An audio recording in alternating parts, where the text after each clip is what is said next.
O Senhor Jesus foi convidado a participar de um casamento na cidade de Caná, na Galileia. E ele se fez presente, acompanhado da sua mãe biológica, Maria, e dos seus discípulos. Os anfitriões e noivos se preocuparam em oferecer o melhor aos seus convidados. Naqueles dias, as bodas de casamento duravam 7 dias.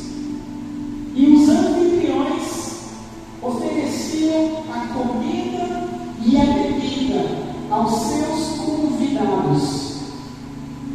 A Bíblia diz que a festa transcorria bem.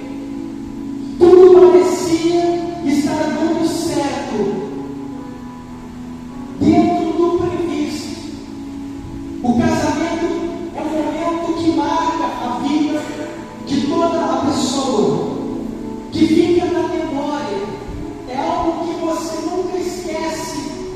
E aquele casal preparou o melhor, porém, quando tudo parecia ir bem, o texto diz que na metade da festa, sem que eles esperassem,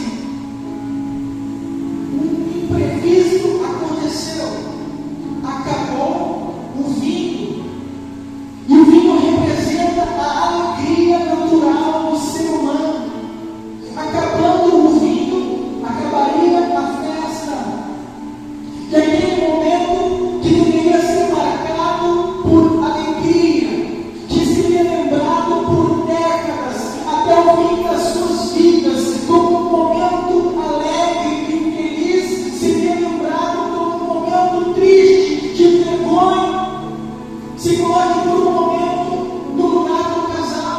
Você dá uma festa para comemorar o teu casamento e na metade acaba o vinho. As pessoas iriam embora tristes, falando mal, e eles ficariam envergonhados.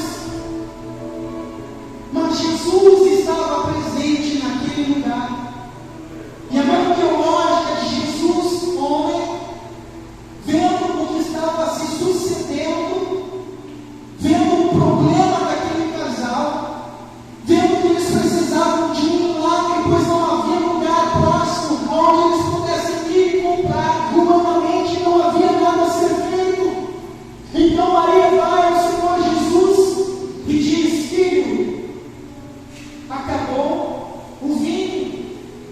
Ela expõe ao Senhor Jesus a necessidade daquele casal.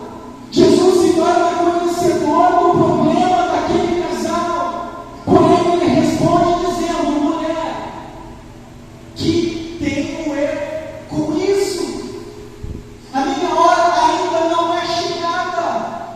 Porque o Senhor Jesus, embora estivesse presente, ele estava presente na condição de convidado. E um convidado não vai a uma festa para se envolver nos problemas dos bastidores. Não lhe cabe interferir no andamento da festa. O convidado vai para celebrar e confraternizar com os anfitriões. Na condição de convidado, Jesus não poderia interferir, ainda que fosse para ajudar. Por isso ele disse: que tenho eu com isso? A minha hora não é chegada. Na vida de muitas pessoas, o Senhor Jesus não tem operado o milagre que elas precisam. Ele, embora conheça o problema que a pessoa enfrenta, as necessidades que ela tem, embora ele conheça o clamor que ela tem realizado, ele não pode operar, porque na vida de muitas pessoas ele não é o Senhor, e sim um simples convidado. Porque o que faz o Senhor Jesus ser o Senhor da vida de uma pessoa não é o fato de ela vir ao culto, levantar as mãos, cantar louvores, orar dizendo: Senhor, Senhor.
queria agradar a Deus.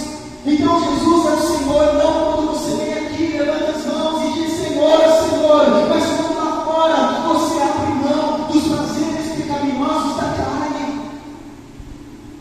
Quando a tua carne clama, cada molécula do teu corpo deseja o prazer do pecado, mas dentro de ti, o teu espírito almeja as coisas eternas.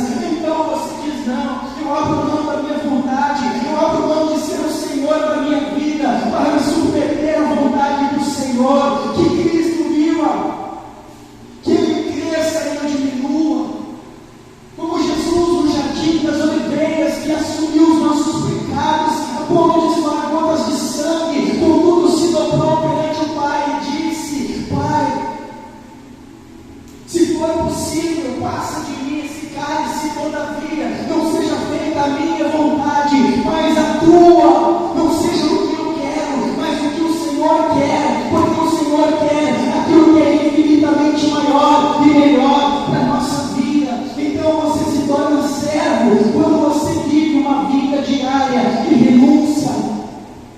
Jesus disse que aquele que não tomar a sua cruz, negando a si mesmo e seguindo, não pode ser seu discípulo. Então não basta você vir aqui, receber a palavra, receber a oração, se lá fora, é lá fora a batalha, que você tem que dizer não para o álcool, que você tem que dizer não para o cigarro, quando aquela voz diz, aproveita, a vida é curta, curte o momento, faz sexo fora do casamento, curte o prazer do cigarro, do crack, da maconha, do sexo fora do casamento. Olha só que homem musculoso ou que mulher linda, aproveita, e você diz não, mesmo quando ninguém vê, porque a tua vida com Deus não depende do pastor, dos líderes da igreja, mas daquele que te vê em secreto, e você renuncia. Então Jesus de fato é o Senhor, do contrário ele é um convidado, e como um convidado ele não interfere, porque muitas pessoas clamam e dizem, Senhor, eu tenho orado, eu tenho exposto o meu problema, a minha necessidade, mas o Senhor não tem agido em meu favor. Por quê? Porque ele é um convidado, porque você não deu o senhorio, porque você não saiu do trono, porque quando a tua vontade bate de frente com a vontade e a palavra de Deus, é a tua vontade que tem prevalecido. Não adianta no culto você cantar em adoração a Deus, lá fora você é aquele que diz palavrão, blasfêmias, maldições, o piadista da roda. Eu não estou dizendo que você não vai pecar, que você é santo, perfeitamente santo, somos falhos, mas João diz, aquele que é nascido de Deus, não vive na prática do pecado. Você não tem paz no pecado, você batalha cada dia contra o pecado, e se você tropeçar, você confessa, arrepende, abandona e segue lutando, até que um dia a trombeta soará, e o teu corpo mortal e incorruptível será revestido de incorruptibilidade. Então você será semelhante ao Rei da Glória, incorruptível, santo perfeitamente, para todo sempre. Mas até lá nós estamos em guerra contra a carne. O teu maior inimigo não é o governo, o amigo que te persegue, o colega de trabalho que não te entende, aquele familiar que quer o teu mal. O teu maior inimigo é a tua carne. Por isso que você tem que se encher do Espírito Santo para conseguir vencer a si mesmo, a tua natureza caída.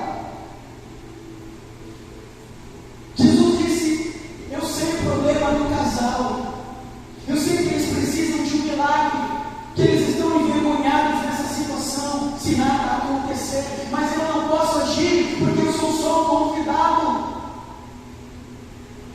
Talvez Jesus está dizendo para você, sabe por que eu não tenho operado na tua vida? Sabe por que você não tem vivido milagres? Sabe por que as promessas não têm se cumprido na tua vida? Porque você é o Senhor, porque aquele a quem você obedece é o teu Senhor. E se na tua vida você diz com orgulho, quem manda em mim sou eu, na minha vida é a minha vontade, é o que eu quero, é como eu penso e acabou, então você é o Senhor.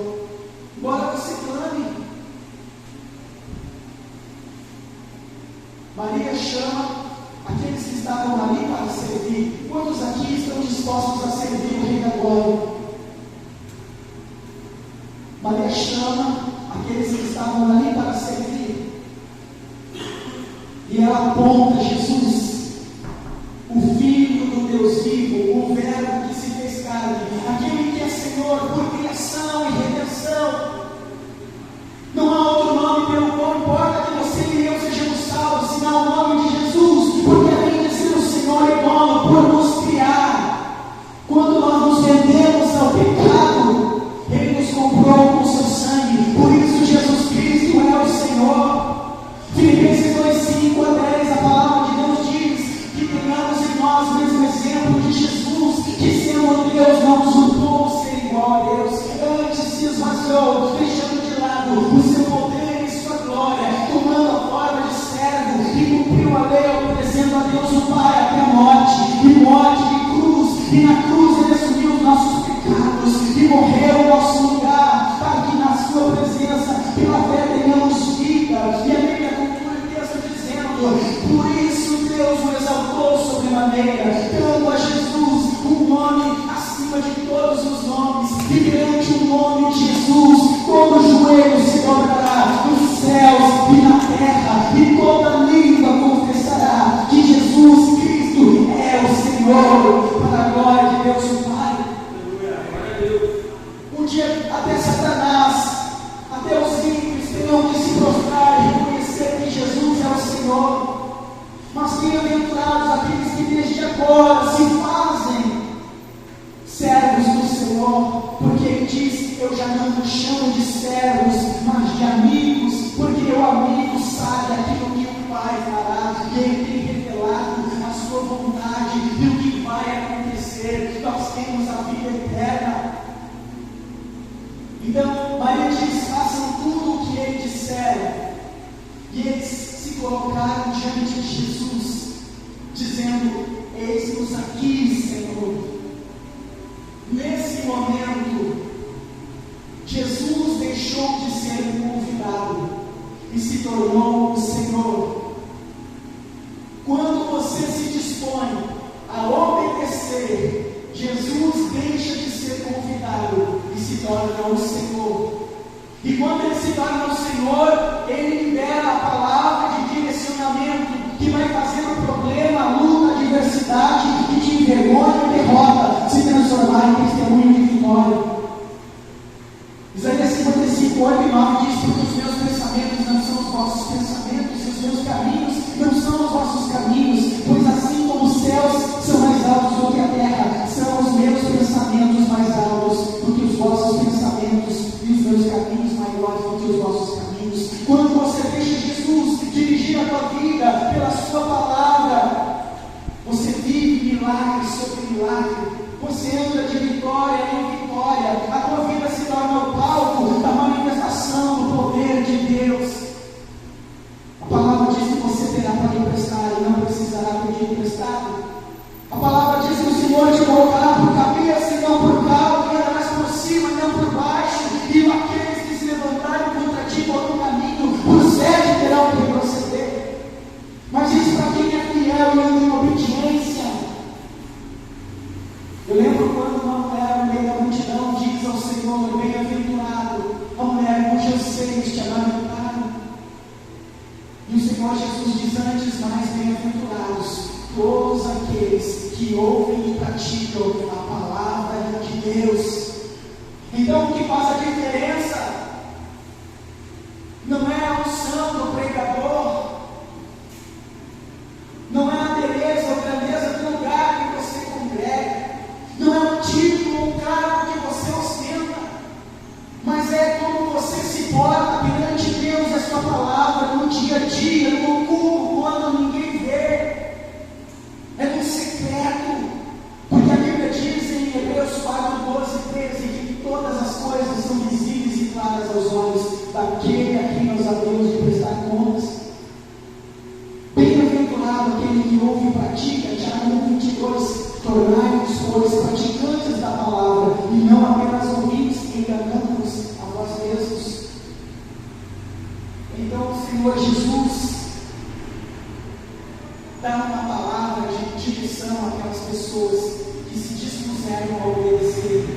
Jesus só te dá a palavra de direção para que você saia do fundo do poço e viva as vitórias quando Ele vê o coração quebrantado e contrito, disposto a obedecer. Então Ele aponta a direção, este é o caminho, por Ele seguir. E quando você segue, você vai às águas tranquilas e aos pastos verdejantes. Como Davi diz no Salmos 23, o Senhor é o meu pastor, e de nada eu terei falta, porque Ele me faz repousar em águas tranquilas e sobre pastos verdejantes eu andarei. Então Jesus diz, está vendo aquelas 5 talhas ali, aqueles 5 vasos usados para se lavar, encham eles de água, e eles obedecem, eles não apenas ouvem, mas eles praticam o que Jesus falou. Tem pessoa que vai na igreja e ouve o ministro da palavra, mas lá fora ela não pratica. Aí o milagre não acontece, ela se revolta. Mas eu vou na igreja, eu faço a campanha, eu faço a corrente, eu dou o dízimo, eu dou oferta, eu levanto as mãos, eu oro, mas o que vai fazer a diferença é a tua prática da palavra lá fora, no dia a dia, no secreto, quando ninguém vê, quando somente os olhos do Senhor te contemplam. A Bíblia diz que os olhos do Senhor pairam sobre a terra à procura dos verdadeiros adoradores. E adorador não é aquele que apenas canta com uma voz eloquente, bonita e afinada, mas é aquele que se quebranta e obedece, aquele que diz, Senhor, eu abro mão dos prazeres, eu abro mão da minha vontade, eu tomo a minha cruz, que seja feita a tua vontade. É a pessoa que não guarda mágoa nem rancor, é a pessoa que deixa de falar palavrão e piada indecente, a pessoa que deixa de amaldiçoar a si mesmo e ao mundo, é a pessoa que não pega para si aquilo que não lhe pertence, é a pessoa que não compra já programando não pagar, é a pessoa que é honesta, que é verdadeira, que vive na sinceridade. E com isso eu não digo que você não vai ser falho, porque nós somos falhos. A Bíblia diz, filhinhos, não pequeis, mas se pecares, livrai-nos, que nem à direita de Deus um advogado, Jesus, o justo juiz que intercede por nós. O cair é como homem levantar de Deus. O justo pode até cair, mas não ficará prostrado, pois o Senhor Deus o levantará. Então, meu irmão, o Senhor está te chamando a sair do trono da tua vida e deixá-lo se assentar e tornar-se o Senhor, a se submeter à sua palavra e vontade, é praticar o que você tem aprendido da parte dele, e é essa prática que vai fazer as suas promessas se cumprirem. Ele disse, encham aquelas talhas com água, e eles assim fizeram. E quando eles obedeceram, Jesus orou e Deus transformou aquela água em vinho. A água sem cor, sem gosto, se tornou o melhor vinho. Então ele disse, sirvam ao mestre dos garçons. E ele, provando daquele vinho que Jesus havia transformado a partir da água, disse, é costume servir primeiro o vinho bom, e depois as pessoas já estão felizes e já nem sentem o gosto do vinho inferior, mas aqui vocês fizeram diferente, porque vocês serviram primeiro o vinho inferior, e agora vocês estão servindo o melhor vinho. E aquele momento deixou de ser um momento de problema, de tristeza, de frustração, e se tornou um momento de alegria, porque a festa continuou. Quando você se submete ao senhorio de Jesus Cristo, praticando a sua palavra, Jesus disse, aqueles que me amam guardam os meus mandamentos. Aqueles que guardam os meus mandamentos provam que me amam. E aqueles que me amam serão amados do meu Pai. Eu e o Pai viremos e habitaremos nele e seremos um com ele. Então o desafio é você se submeter. Ser cristão não é ser um religioso. O cristão verdadeiro, nascido de Deus, vai no templo, mas nem todo que vai no templo é cristão, nascido de Deus e herdeiro dos céus. Deus não está te chamando para que você apenas seja alguém que frequenta uma denominação, participa de um culto porque se sente bem.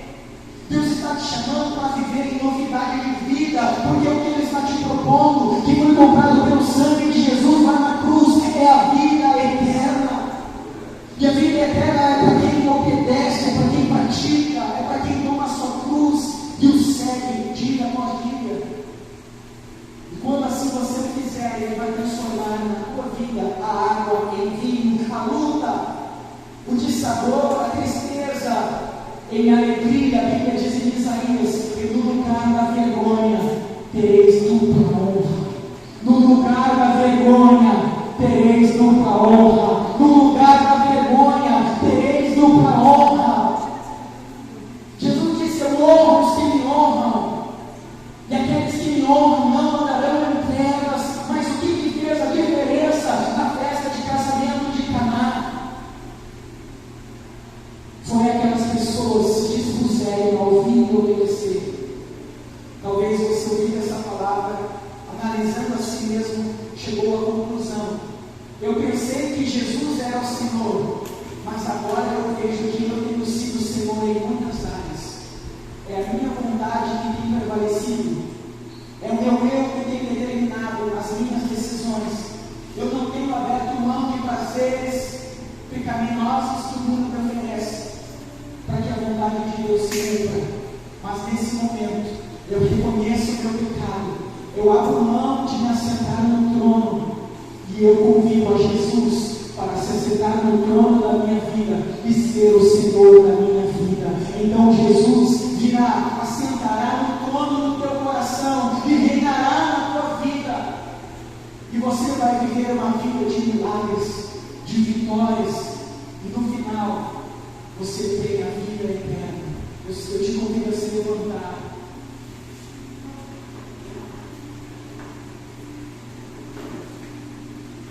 Quantos aqui entenderam essa palavra?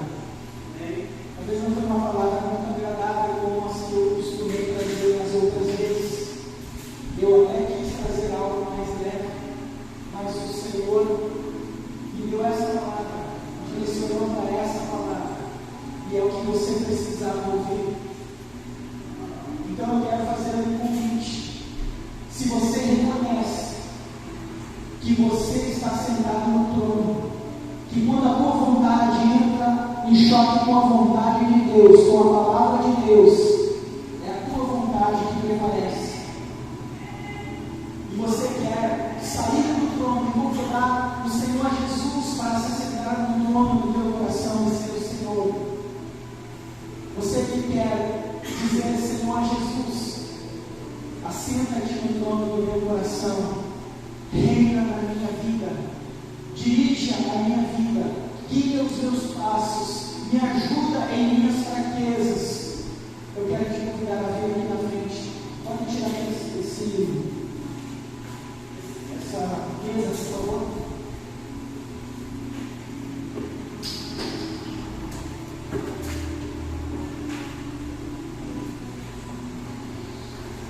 Vem bem alguém, frente, não passa mais. Você que vive com o coração quebrantado, Jesus, eu te ofereço o trono do meu coração.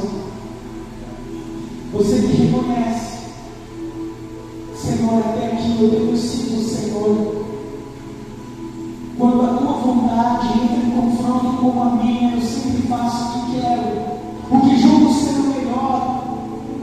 E até aqui eu tenho quebrado a cara, porque eu tenho feito más escolhas. Mas, Senhor, eu ouvi a tua palavra, eu entendi, eu tenho me tornado um Senhor um convidado, mas eu quero sair do trono nesse momento. Eu te convido a sentar no trono do meu coração, a ser o Senhor da minha vida.